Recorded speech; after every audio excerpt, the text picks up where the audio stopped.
maraming salamat po sa napakagandang awitin po na yan, For the Sake of the Call, na inawit po sa atin ng BB Zanay batch 2000, 1994-1999 gospel team. Yan po ay pinangunahan ni Jupiter Vidal. So you can subscribe to his channel, YouTube channel, Jupiter Music. Ayan po. May mga gandang musika po diyan. Maraming salamat po sa lahat. Ayan, na manonood po, na nanonood sa atin at manonood pa nitong video po na ito. Ayan, purihin po ang ating Panginoon. Samahan niyo po ako, tayo po ay manalangin. Purihin po kayo, mahal naming Hari, mahal naming Panginoon. Amin pong dakilang tagapagligtas namin Panginoong Hesus. Kami po ay tunay na nagpapasalamat, nagpupuri po sa inyo sa lahat po ng inyong ginawa at gagawin pa sa bawat buhay po namin. And kami po ay nagpapasalamat dahil kami po ay kabilang sa inyong kaharian dito po sa lupa. Salamat sa pagkakataon na kami ay inyong niligtas, binigyan ng buhay na walang hanggan at makakasama po kayo doon sa inyong ihahanda para po sa bawat isa sa amin. Sa lahat po ng sumampalataya, nagtiwala at naniniwala po sa inyo bilang aming Panginoon at tagapagligtas. Ang lahat ng ito ay aking samot dalangin sa pangalan ni Jesus. Amen at amen. Muli po, ang God's Kingdom Family ay ito pong programa pong ito. Ito po isang ministry na kung saan ang pinaka-goal po ng gawain po na ito ay magtanim, magtayo ng mga Kingdom Hubs. So tinatawag natin mga small groups sa lahat ng dako.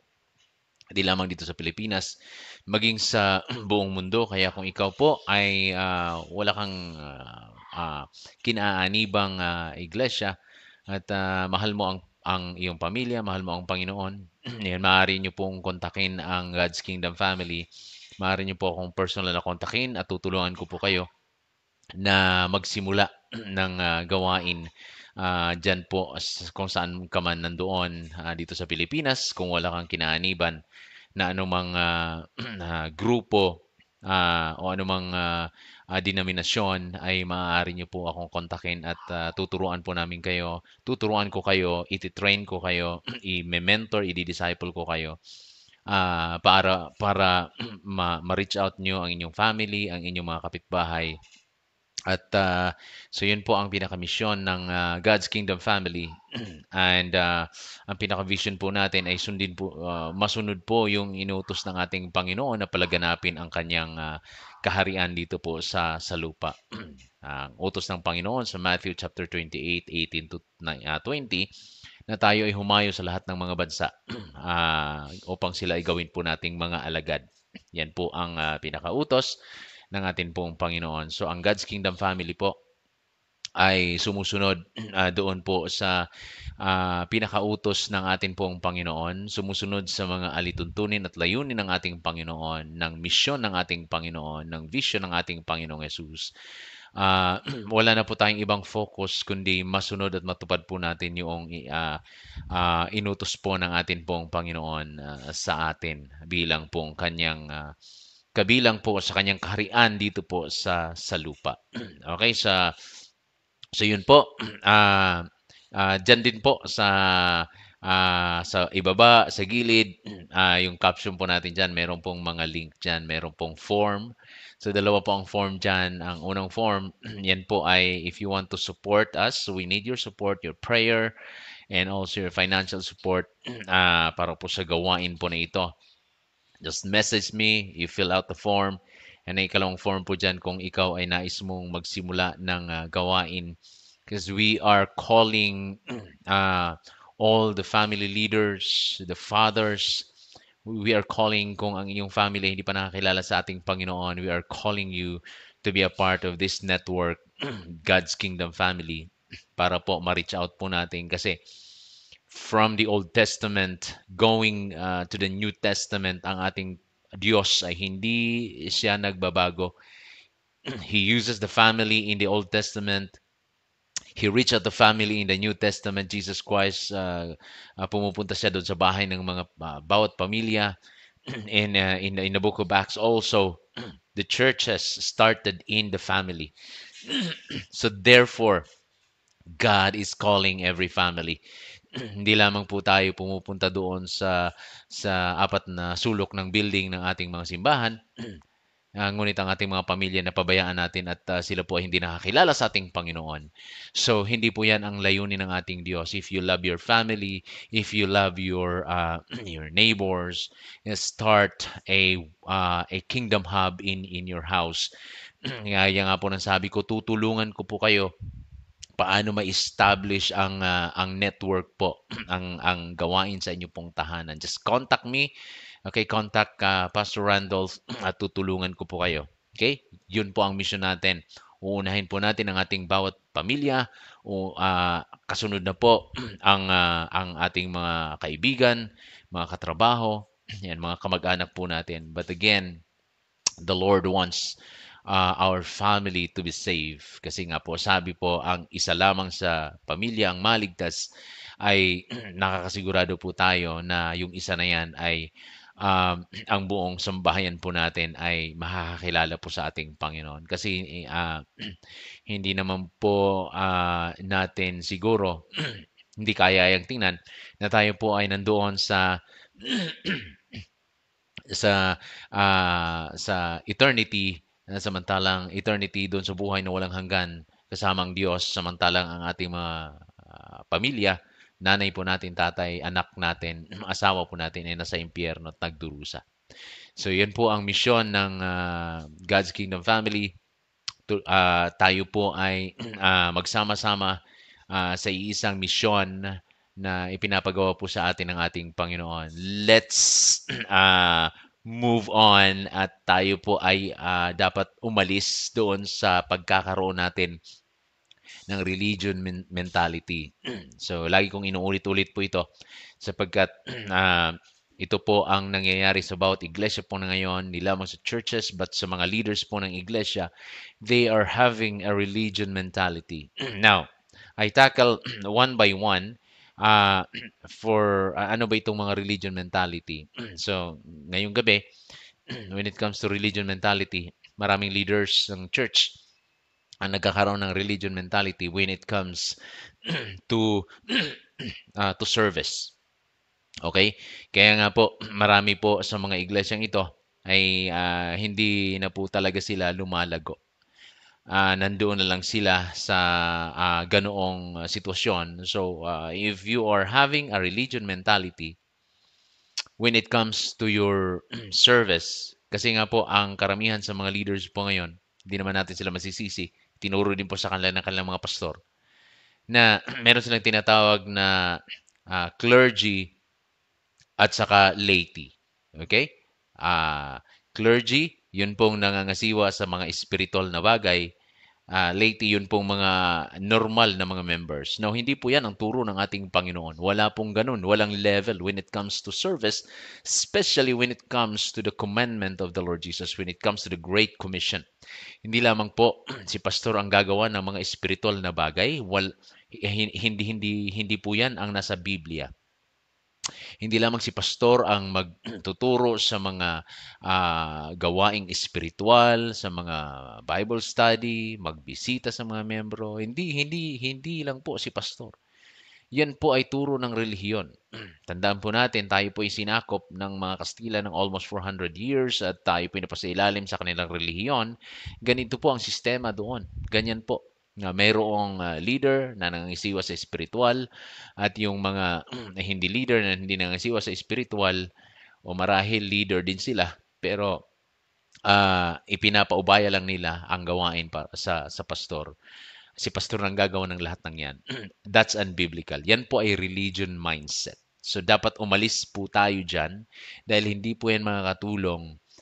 Ang tandaan po natin, okay, sa Ephesians chapter 6 na ang sabi po doon, ang manggagawang pastor ay ang trabaho ng pastor ay i-train, to train the members according to Ephesians, according to the Apostle Paul, to train the members, to train the church, the Christian, para sila ang gumawa ng mga gawain. So basically, the role of the pastor The job of the pastor is to train, okay, the church, to train the body of Christ, to edify the body of Christ.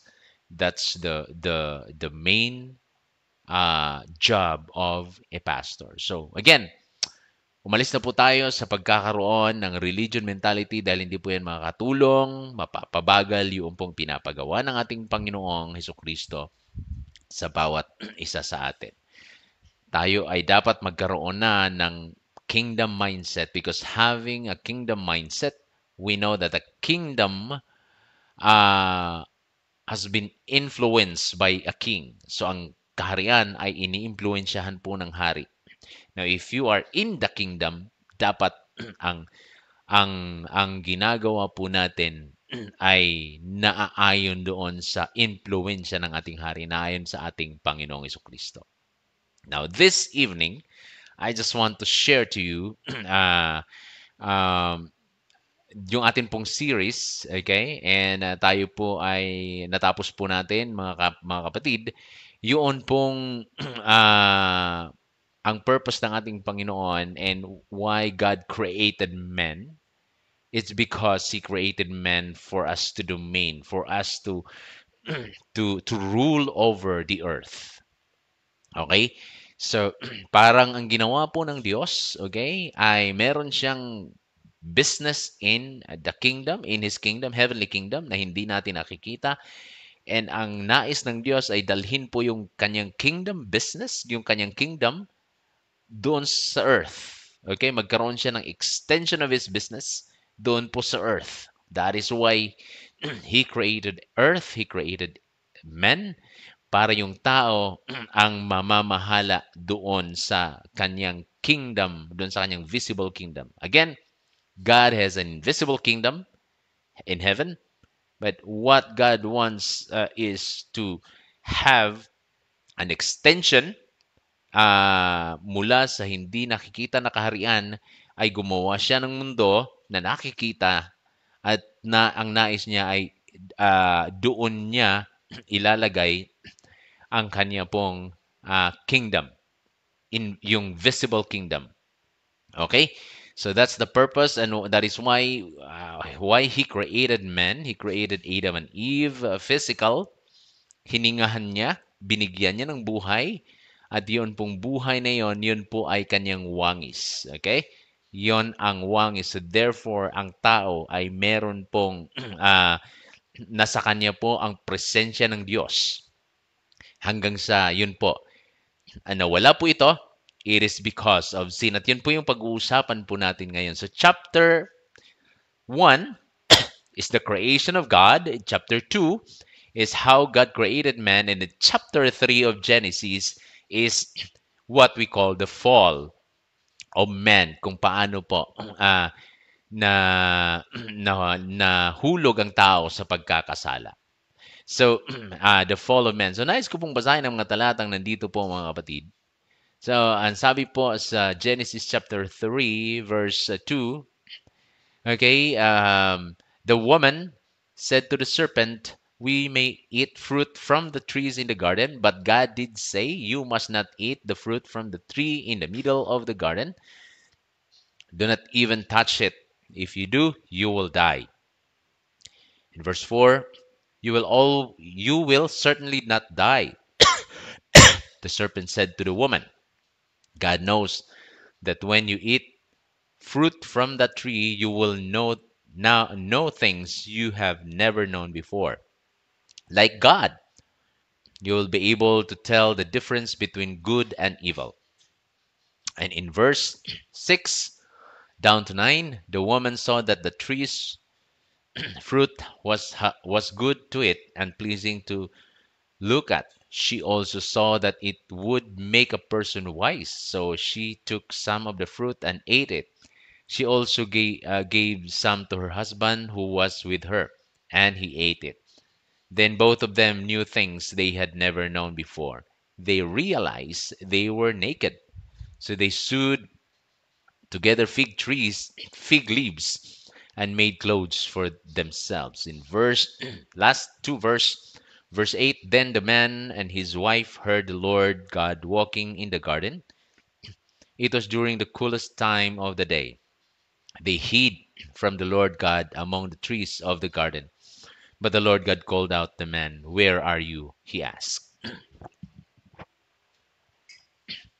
Now, this is the story of the fall of men. Isipin niyo po na noong ang tao inilagay ng Diyos sa Garden of Eden para pagharian ang mundo pong ito. They enjoy the blessing of the Lord. They enjoy the provision. Wala na po silang hahanapin pa. Hindi sila nagtatrabaho. Because everything has been provided by the King. Provided po ito ng Diyos. Ang trabaho lang nila ay pangalagaan ang lahat. Pangalanan ng mga hayop. Okay? Pangalagaan kung ano ang nilikha ng Panginoon, ang mundo. At magpakarami. Yun po ang nais ng ating Diyos para sa kanila. Padamihin yung wangis ng Diyos. So wala silang poproblemahin doon po sa bago pa sila nagkasala, because everything, like what I've said, provided by our King, by God. Ngunit ang masakit isipin ay sila po ay nahulog. Okay? Maliwanag. God's command is clear na huwag niyong kainin yung prutas sa gitna ng halamanan. Sapagkat pag kinain niyo po yan, kayo po ay mamamatay. Now, alam naman po natin na nung kinain ito ni Adan at saka ni Eva, hindi naman po sila kaagad namatay. Okay? Umabot pa ng ilang daang taon si Adan bago siya namatay. Almost 900 years bago po siya namatay. So, nung sinabi po na you will surely die, is the presence, okay? The presence of the Lord depart sa kanila. Okay? The image, yung wangis, nandyan pa rin naman sa kanila. But it was marred. Okay? Ito yung ating theological term. It was marred. Okay? Medyo nasira because of sin. So, when ang tinutukoy po dito ay they were spiritually dead. Patay po sila spiritually. Okay? Kaya nga po, sabi ni Apostol Pablo, ang lahat ay nagkasala at hindi nakaabot sa kaluwalhatian ng Diyos. At ang kabayaran ng kasalanan ay kamatayan. Okay? Meron pong unang kamatayan, meron din pong ikalawang kamatayan according to Revelation chapter 20. Okay? So, now, marahil, ano ang kasalanan ni Adan at saka ni Eva? Ano ang kanilang kasalanan? Hindi lamang po ito. Hindi lamang po ito simpleng kasalanan ng pagsuway. But the sin of Adam and Eve is treason. So what is treason? The crime of betraying one's country, especially by attempting to kill the sovereign or overthrow the government. Why treason? Okay? Why treason? Dahil sabi ko nga, yung kingdom ni God, the invisible kingdom of God, He put it to doon sa mundo, nilagay niya sa mundo na kanyang nilikha because that is His ultimate purpose. At nilagay niya ang tao para mamahala sa kanyang kingdom. Doon sa extension na yun ng kanyang kingdom sa mundo. But ang tao ay hindi sumunod. Pinili ng tao na pagtaksilan ang Diyos. Alam niyo, ang nawala sa tao ay hindi po yung langit because, again, we are not going to spend eternity in heaven. Okay? Ang nawala po sa tao, ang nawala kay Adan at saka kay Eva ay ano? yung kanilang kapangyarihan para mamahala. Okay? Yung kanilang kapangyarihan para mamahala. Yun ang naalis, yun ang natanggal sa kanila nung sila po ay nagkasala. Nung sila po ay ah ah, nung sila ay nagkasala sa ating Panginoon. Treason, pagtaksil sa hari. So yun po ang nakakalungkot isipin na yun ang nangyari dito po sa kina Adan at saka kay Eva. At yun po ang nangyari sa buong sangkatauhan. Ang lahat po ay nagkasala dahil po lamang sa dalawang tao, si Adan at saka si Eva, tayo pong lahat ay nagkasala at hindi nakaabot sa kaluwalhatian ng ating Diyos. Disaster po. But again, hindi po tumigil ang Diyos dahil nung magkasala po ang tao, the entire Bible from Genesis to Revelation is the story of God, the story of His kingdom, the story of His love, the story of His grace. Yan po ang entire story of the Scripture. Ulitin ko, ang kasalanan po ni Adan at saka ni Eva ay pagtataksil sa hari, sa Diyos. Yung opportunity ibinigay ng Diyos para sa kanila, sinira po nila. Sila po ay mas pinili po nila yung gawin ang magtaksil sa Diyos. Nakakalungkot isipin na minsan tayong mga mananampalataya, ikaw, tayo, we are saved by grace. I should say, when you are in Christ, Jesus Christ is enough. Sapat po ang ating Panginoon. Pero minsan, mayroon pong mga mananampalataya na hinahanap pa po, mayroon pa pong ibang hinahanap maliban sa atin pong Panginoon. Mayroon pong maraming mga mananampalataya na naghahanap ng kapangyarihan, naghahanap ng kayamanan sa mundong ito, naghahanap ng katanyagan. Kaya nga po minsan nasisira po ang iglesia, ang church, dahil po sa kapangyarihan. Yan po ang turo ng relihiyon, katanyagan. Sasalihan ko itong mga gawain ito para makita ako, nasa limelight ako. Relihiyon po yan. Kayamanan sa mundo pong ito. Yan po ay turo din po ng relihiyon at ng mundo. So dapat po tanggalin natin yun pong pagkakaroon natin ng religion mindset. Dapat bumalik tayo doon. Kasi kung ikaw ay iniligtas na ng Panginoon, ikaw ay ligtas na, kabilang ka na sa kanyang kaharian, dapat ang iyong kaisipan ay kung ano ang kaisipan ng ating hari. Because, again, ulitin ko, the kingdom of God, a kingdom has been influenced by the king. So therefore, dapat lahat ng ginagawa natin as a church, as an ecclesia, and I'm not talking about the building, I'm not talking about the organization, whatever organization that you have, I'm talking about God's kingdom. Ano man ang ating ginagawa, dapat ito ay dahil sa kalooban at impluensya po ng ating hari. Pag umalis na po tayo doon, at pag tayo po ay nananatili doon sa pagkakaroon ng religion mentality,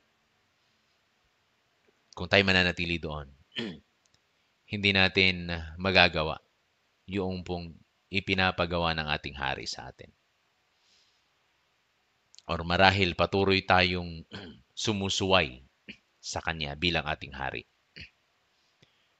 So, baguhin natin ang ating kaisipan kasi tayo po ay mga kabilang na sa kaharian ng Diyos.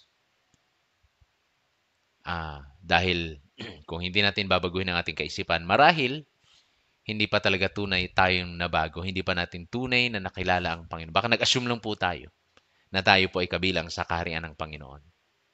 Pero baka nasa labas tayo, assuming lang po tayo na I am citizens of the kingdom, and yet member lang po pala tayo ng church. We are really not a citizen. Always remember that a religion ay naghahanap ng mga miyembro. But kingdom ay, ang nasa kingdom ay mga citizens. So kung ikaw ay citizens of the kingdom, all the privileges in the kingdom ay mapapasa iyo. Okay? So I hope and pray, ulitin ko, ang ganda na sana ng kalagayan ni Adan at saka ni Eva. They're enjoying the blessing of God, the King. They're enjoying yung pong binigay sa kanila na pamamahala. Yung pamamahala doon sa kingdom business of God on earth. Pero sinira nila. Sila po ay nagtaksil sa hari.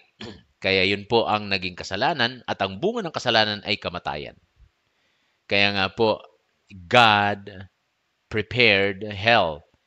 Anyway, just to also to remind everyone that hell is not originally, the original purpose of hell is for Satan. Okay? Kasi si Satan ang unang kaaway ng Diyos na nag-influence doon sa tao na magkasala. So hell is for Satan and his angels and to those who are not belongs to the kingdom of God. So, yun po. Lahat ng hindi nakakilala, lahat ng hindi nagbinabago ang isip, tandaan po natin, faith, when we say faith and repentance, paano tayo makapasok sa kaharian ng Diyos? Kailangan po nating manampalataya ng may pagsisisi. Ang salitang pagsisisi ay, ang isang salita nito ay pagbago ng ating mga kaisipan. We need to change our mind. Change our mindset. Okay? Sa mga tuwid, kung sinasabi mo na ikaw ay mananampalataya na at nasa kaharian na, ngunit ikaw pa rin ay nasa kaisipan, ang iyong kaisipan ay nasa panrelihiyon pa rin na kaisipan, nasa makamundo pa rin na kaisipan, marahil hindi pa rin po talaga tayo tunay na nagsisi. Because to repent is to change our mind. To have a new mindset. At dapat ang mindset po natin ay nandoon na nandoon sa kaharian. Having a kingdom mindset at itakwil po natin yung pong religion mindset. Alright, so yun po ang ating paalala sa atin sa gabi pong ito. Maraming salamat po sa lahat po ng nanonood at makakapanood pa po ng atin pong programa. Patuloy niyo pong tulungan kami na palaganapin ang programa pong ito. Patuloy niyo po kaming tulungan. We need your prayers and also we need your support, your financial support because we are aiming to establish kingdom hubs in every parts of the world. So we are contacting, binabati ko nga po pala yung aking isa sa kingdom hub po natin dyan sa Cavite. Dyan po sa bandang GMA na pinangungunahan po ng ating ambassador dyan, si Michael. So yan po, tayo po ngayon ay nag-aanyaya ng mga kingdom ambassadors. Kung nais mong maging kingdom ambassadors at nais mong simulan ng gawain dyan sa iyong tahanan, kontakin niyo po ako. Fill out niyo po yung form dyan at gagawin ko pong lahat paano ka i-train, i-mentor, hubugin para maging leader. Okay? Dyan po sa inyo pong mga tahanan. So, we are aiming all over the world. Magkaroon po tayo ng mga kingdom hubs.